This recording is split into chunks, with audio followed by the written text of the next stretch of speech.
It's Monday, February 16th, President's Day here for Second Cup of Sunrise. A year from now, we will be talking about a Super Bowl because of how late it falls with the calendar. Oh, sure. Because it's Labor Day this year, I think it's the latest it can go. So the NFL season slides by a week. Sure. And then this is going to fall on the calendar of when everyone wants it to happen, which has happened before, but there's been a bigger push to have the national day off after the Super Bowl. Would make sense. Yeah. Do we have it? I wonder. Do you know? No, it is ABC and ESPN for the first time in forever. They're every day. They're just advertising. We've got the Super Bowl. We've got the Super Bowl, which I feel like that's a bit overdone. We all know what network has the Super Bowl. You can't get away from it or ignore it. Switch around every You year. make your money with your high-end commercials, big shows. We have to show up for sure that day. No days off that Monday after. It used to be every 3 years, and now every 4 years. I think we're 2 years away. Okay. Because I think it reset. Tom Brady had his first one. Right. And then it went to NBC, their whole Olympics thing. And then it'll come back around to us. They'll swing over, and then ABC, and then we'll get it next. So. It's the money with it. It's wild. But now it's like the Olympics every 4 years. Back from a trip out of town, a quick trip to Memphis. Saw my dad and my stepmom. It was a good time. No ice storms? No ice storms. That's good. Funny you should mention. So it was about a month ago when everyone dealt with the big ice storm in the south on that Saturday, and then we got like almost 18 inches coming into that Monday. Yeah. I postponed the trip, went down there, and as I pulled into my dad's house, it was just tan grass everywhere. It was like 50 degrees, sun was out. Two big blobs of ice just in the driveway near the gutters. Yeah. They'd come out, and they were just rock hard, and they've been sitting there for weeks. He told me schools were out for a week. There are still power outages in Nashville. Bad, yeah, it was pretty bad. They got hit with the ice. And he was like, glad you didn't do that. But it was glad to hang out. My dad's been, not to turn to a therapy session, but going through cancer battle, serious health issues. So to hang out with him, it was all good. All good. Good to see him. I'm sure he was super happy to see you and glad that you came down there. Yeah, and just to hang out. And now we're planning a trip for the girls to go down there. Speaking of, so I take out. I was very rude to do it on Valentine's weekend to leave my wife and kids, but it was just the next time I could slide my trip with my Delta fare. They had my niece and nephew fly up from Charleston. They wanted to have their birthday together, and what they did is they wanted to go tubing for their birthday. Sure. So I've got some pictures. That was Brooklyn out on a tube. Oh, they went to Greystone. That's where they wanted to go. Great spot. Brooklyn loved it. Jules was on it. There you go. Too, Fantastic. Out. Stephanie texted me when they were out there. She said, I don't know where the oldest is. She's just so brave. She just took off going up the conveyor belt, pulling them up the hill. Yeah. But I bring up the story because as I was flying out Friday morning, my sister-in-law and her kids were flying in. They had a direct flight, one of the ones that you can get from here to Charleston, South Carolina on Breeze. I think they flew out of Syracuse, actually. They lost their bag on a direct flight. Oh, no. A direct flight. Direct flight. Yeah, you'd think it would be on the plane. They're like, we're going to have one bag, all of our snow stuff, special surprises for the birthday weekend. Yeah. The cruise, they lost it from boarding in South Carolina to Syracuse. That's so when they got out and they hung around for hours trying to see what was going on, but there was no one to talk to because it's such a budget carrier. There was no human being there to speak with. Yeah. It was wow. That's such a nightmare. So the best logical conclusion they had is that plane went from Syracuse to Las Vegas, is that their bag's probably on the Vegas Strip somewhere. Oh, no. So obviously they don't have it. Right. And I'm just like, what do you get from a lost piece of luggage? $50, something. I don't. Do you get anything? Like, Goodness what a gracious. nightmare. That's so frustrating. I've never lost anything. Knock on wood. I don't think I have either. I never check bags. I always just carry on. Just carry it on. I got a on my return trip. I always bring a carry on because worst case, they just say this is just drop it off here. We don't have room. Here's They'll put it on the bottom of the plane. But I got a free check bag. They were like, we're gonna send it to Rochester, and I was like, oh boy, here we go. Yeah. I was like, you probably lose it, but they didn't. I got that. I had to wait like 30, 45 minutes at the Rochester airport to get it, but it was all good. Yeah, that's good. It's very nerve wracking when that happens. And there's that like one place in the Midwest where it's like for unchecked bags. Where it all ends up. Yeah, where it all ends up. It's like a thrift store. It's funny. Or it's Sell like your stuff. every Seinfeld episode or wherever, he just ends up in Honolulu. Everything ends up in Hawaii somehow. But it was pretty good. You have a good weekend? Yeah, we're potty training, actually. Yeah, potty training CJ. A couple accidents on Friday, but Saturday she was picking it up. Yesterday she did a good job. So, and it just makes sense. With no school going on this week, Lauren's not really working much. She's working a little bit, but not too much. So we figured this would be a good week. We didn't really go outside just because it's like a slam dunk that she's not going to be able to last. So we're just nose to the grindstone, get both kids out of diapers, and then we're just. It's one of those things. Everyone's like, it's 3 days off. Like you just have to fully commit. Yeah. Like it's you're quitting any bad habit or anything. It's like first 3 days are the hardest. Like get through and do that. Quit smoking. Yeah. Quit peeing your pants. There you go. I know. We Brooklyn we are working on overnight. Sure. So we're okay some nights and we buy some covers. So I'm constantly watching those each day. But they're great. We do stars, little rewards to kind of celebrate and cheer them on. Mm-hmm. And then Julia last night, the girls, because everyone was off, they said we're going to do a sleepover downstairs. And so I'm laying out stuff on the pad, a little mattress, getting them there. And Steph goes, can you go get their toothbrushes, some floss, and a pull up for Julia? And Julia, who's 3, goes, no. And we were like, no. She's like, I'm ready. I'm just going to wake up. I'm going to wake you up in the middle of the night, Mom. Pull up. Tell you when to go. Right. And she's like, I don't know if we're quite there yet. As you're 3. Like your sister just started at 5. And she's like, nope, I can do it. I don't think they did, but she was one that she just potty trained herself. We got lucky. The second one. Just started doing it. Yeah. Just went. Yeah. No, we're not that lucky with CJ, but we'll see what she does, whether or not she can survive. I think she's doing fine so far, but it's just during the day and then nighttime you never know with that. I mean, some kids go to like 7 or 8, with the night times going all the way over the night. Mason is so crazy. He'll go through the overnight and then get up and not even go. And he'll go down for breakfast. I'm like, dude, you still haven't gone to the bathroom. And you're like, yet. Come on, everyone goes. Let's go. Like, dude, it's like, this is not normal. Oh man. So every kid is just so different, It's just learning, especially from one to the next one. There was a lot going on over the weekend. We'll get to Michael Jordan, the Daytona. Yeah. You saw the end of that. Yes. But when I woke up yesterday, and we've talked about Live Golf here before, and I don't really pay much attention to it. I don't think much of the tour, whatever it stands for, the money behind it, everything. 54 holes. Yes. Well, they've tried to expand it and try to get back into being more like the PGA. But Anthony Kim, this name might ring a bell for people who, 15 years ago, he was like the next Tiger Woods. He was hottest thing in golf. Yeah, in one of those. I saw him play when I was at Memphis for the St. Jude Invitational, but he wins in Australia, and it's an incredible comeback. And this was really touched by. So this guy, way back when, I'm reading the story from the AP, he ends up winning, and he's 40 years old now. He was someone who struggled with drug and alcohol addiction. He ended up leaving the PGA Tour and just fell off the map, disappeared. No one knew where he was. I mean, he's been very open about his journey to sobriety, trying to share this with others. He even mentioned this in his post-round win about, I'm going to be buried by Daytona, the Olympics, NBA All-Star, but hopefully someone can hear this. But just incredible to see him come back and get his win, because he had actually gotten relegated from Live. They do that with at the end of their season. What does that mean? So it's the bottom however many players at the end of the season. They get knocked out. Oh, and some guys get promoted in, or they just shrink the league to make it more competitive. Sure. So he plays a qualifier to get back in, and he makes $4 million off that win.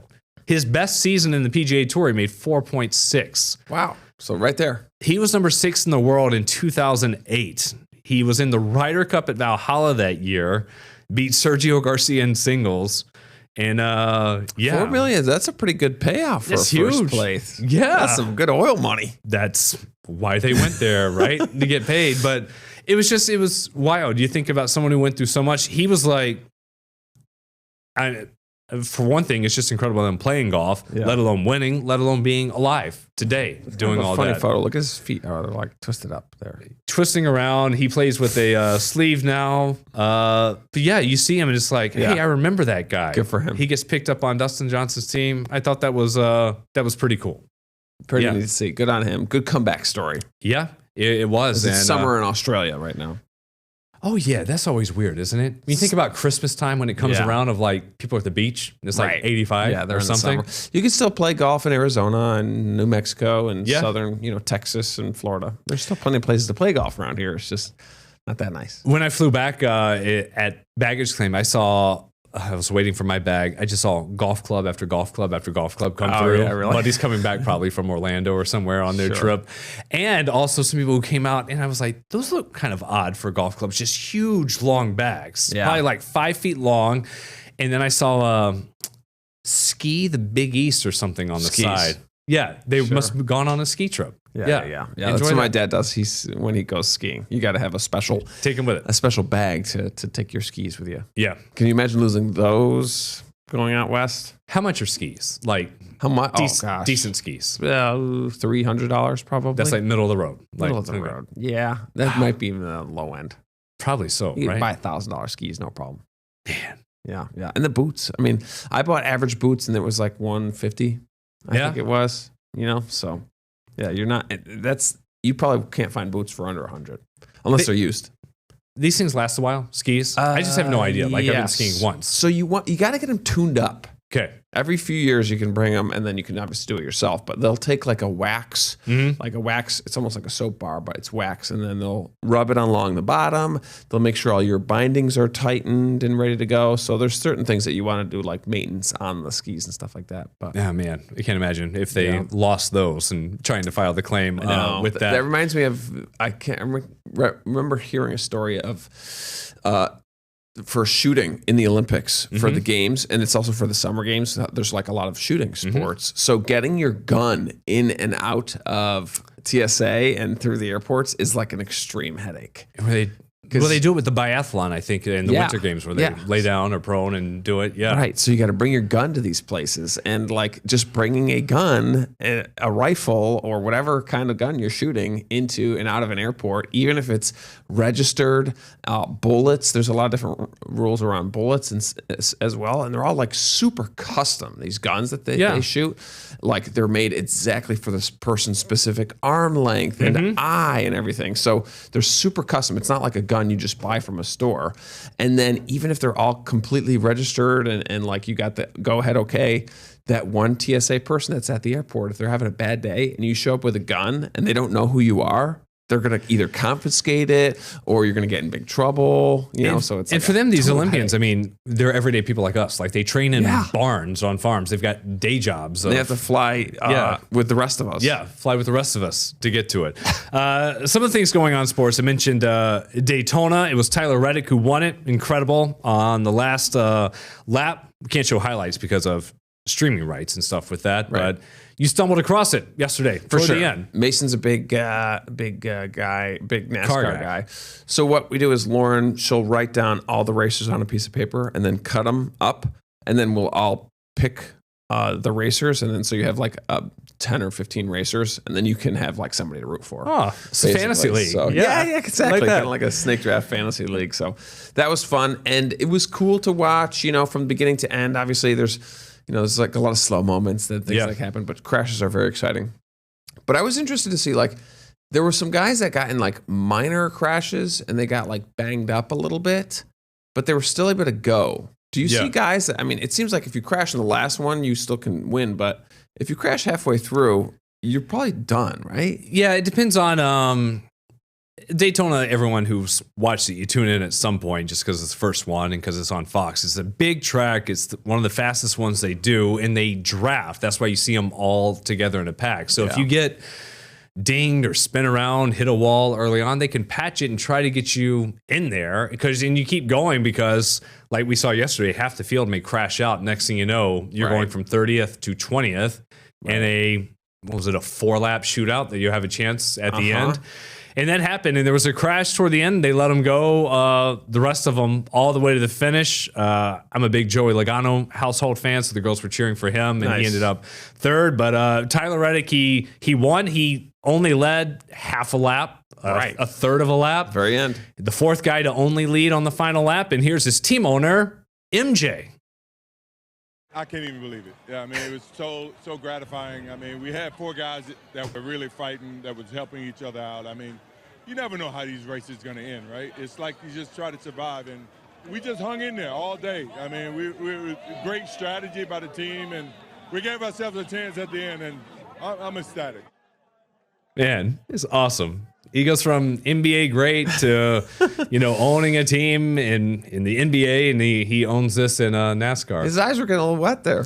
He cries all the time when you see him his interviews. He sees it. And he was so excited going around high-fiving everybody. It's been a long journey for him. They're not the biggest team in the sport. He sued NASCAR, the antitrust lawsuit, just got that settlement, and then he comes out and wins this one. One in the courtroom, one on the racetrack. He mentioned there, he's like, you put 4 guys out there and you hope you still got 1 car and 1 piece toward the end, and you can win, and you have a shot. Yeah. It's awesome. Yeah. Very cool there. So I was also curious, when you get the caution flag, that freezes the position that you're in, right? Yes, as soon as it goes. Yeah. Yes. Okay. So if you're in 17th place and you get messed up and the caution flag goes up, and then you can just do a little patching, and then you go back into 17th place. It freezes until you come to pit road, and then people could lap you and move around. It doesn't hold it. You can't come work on it. But that'd be kind of cool. People would just come in and do whatever they want. Right. But, I mean, you think about it, he pumps all these millions into it, and you just see some of these drivers, they're done 15 laps in. Yeah, there was a crash on the second lap. Yeah, I know. I was like, oh, that's gotta so much build up, and then 2 minutes into the race, you're done. And it's the exact opposite of football. I mean, it's their Super Bowl. It's the first one to get going, but that was fun. And then I was also thinking, first week of May, Mother's Day weekend, going to be down at Watkins Glen. That's a quick turnaround. Coming up soon. Around the corner. We got some more to talk about here on the pod. I do want to bring up the story about the Olympics and a shortage of something. Oh, yeah. Have that coming your way in a moment.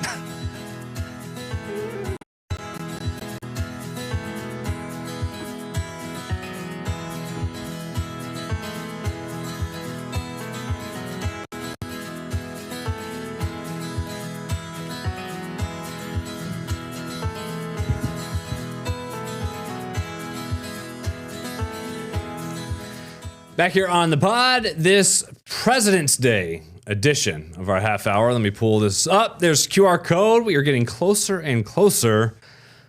So a week and a half. Season 50. Next week. 25th. February 25th for Survivor.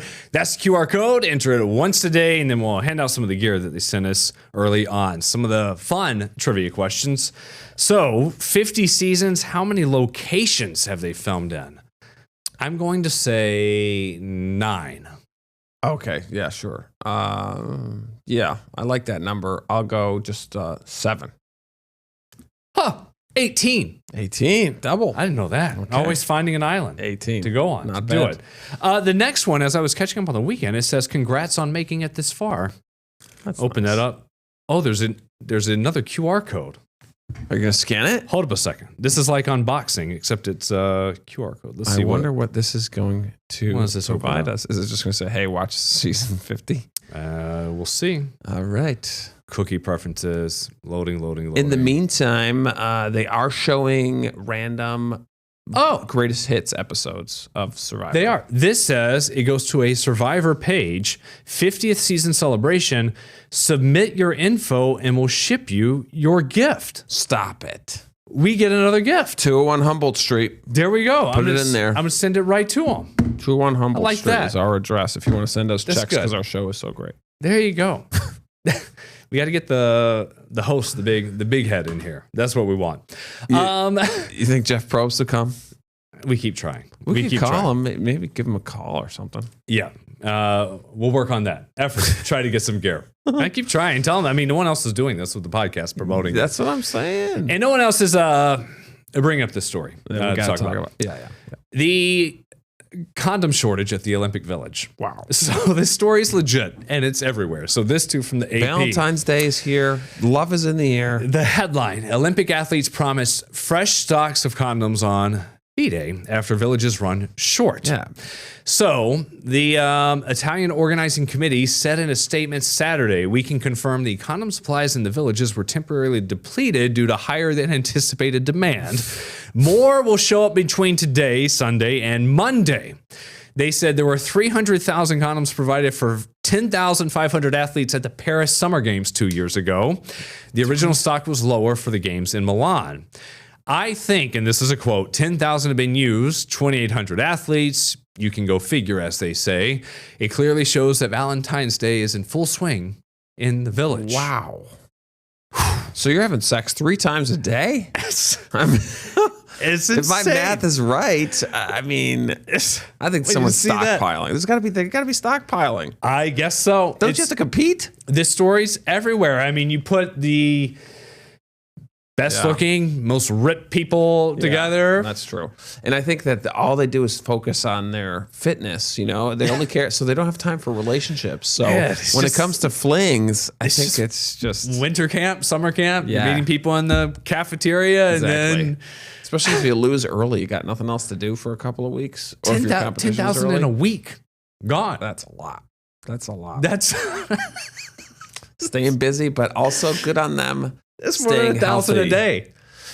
I mean, the first week, so 9 days, almost 1,000 a day. Gonorrhea doesn't stand a chance. Stop. It was just wild. Wild. Speaking of this story, but on a more kind of serious and loving note, the couples that are competing at the Olympics. Our reporter Jack Doles has the story on that. La Dolce Vita, the sweet life. It's what they strive to live in Italy every day. And for athletes to be here on Valentine's Day, We celebrate our love every day, but Valentine's Day is just another day to celebrate one another. it's an added bonus to the Milan Cortina Games. We just get to enjoy this moment together as a couple and celebrate Valentine's Day at the Olympics as a couple, so it's pretty special. When Madison Chalk and Evan Bates skate together, it doesn't take long to see their connection is palpable, on and off the ice.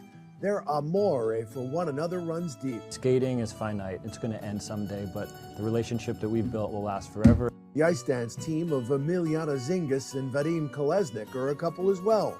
When you train together, travel together, and share so many common experiences, bonds tend to run a little deeper. And nowhere is that more evident than the freestyle aerial team.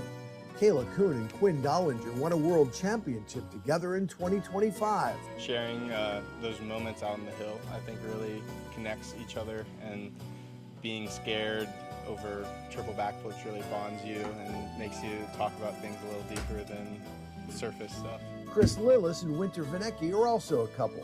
And 4 years ago, Lillis teamed with Ashley Caldwell and Justin Schoenfeld to win the aerials gold in Beijing. Now Ashley and Justin are married and they have their first child. Even players in different sports have felt the wrath of Cupidero. Hockey player Hillary Knight and speed skater Brittany Bowe started dating during the Beijing Games. This was not glamorous by any means. I mean, first date, mask on. 4 years later, they're still going strong as athletes and a couple. Whenever you're with elite level athletes, you just kind of think alike and The music in the approach background. things I know, it's differently too much. in the best ways. Here it So as It's the like world love is in the continues air. to celebrate sport through the Olympic Games, in Milan, Cortina, and throughout Italy, athletes are taking the time to smell the roses and celebrate amore on Valentine's Day. In Milan, I'm Jack Dole's report. and everyone's protected. How about that? There we Yeah, go. Yeah. Love in the air. Gotta keep How does it that safe. work though if you miss the podium or you don't even qualify for a medal round? Yeah. It's just a little bit. It's like, I think. well- I mean, there's probably a lot of people that are in that same boat, and you're not going to leave, right? Yeah. You're just going to hang It's out like- and watch everybody else. Did you see the figure skater Melanin? I think is his name. Oh, Or Milan. Ilya. Yes. Yeah. So Friday. Yeah. His Yeah, final skate. stumbles. He got the yips. Hardcore. Quad god. The Couldn't quad god. couldn't do the quads, and he just struggled mightily. And it's just the classic. The lights are too bright. Kid's 21 years old, crumbled under pressure. And I think that's basically it. That's why. And just the shot of him sitting in the stand, like sulking, was just like, you feel for him. He owned it. He fell 3 times, I think. I was watching that. He was making mistakes. He's the that quad he guy does because not it's make. the 4.5 turns. He's the only one who's ever landed it in competition ever. Yeah. And yeah, it was just he does it frontwards, choke job. backwards. Yeah. He's an amazing he was obviously the favorite to win gold, but the pressure was just too much. And then he said something like, I should have gone to the Olympics last time. He mentioned that. And that being would have younger. actually helped my pressure, which I guess I understand. But still, that's too bad. I know. I'm sitting there at home with the remote like, dude, what are you doing? I know. Oh, Come on, I know. man. Lights were too bright. Yeah. We got more coming your way on air at noon tomorrow here for the pod. Bye. Get the Rochester First streaming app today for everything you love from News 8 On Demand, plus exclusive shows you won't see anywhere else. Search ROC and download for free on Roku, Amazon Fire, and Apple TV.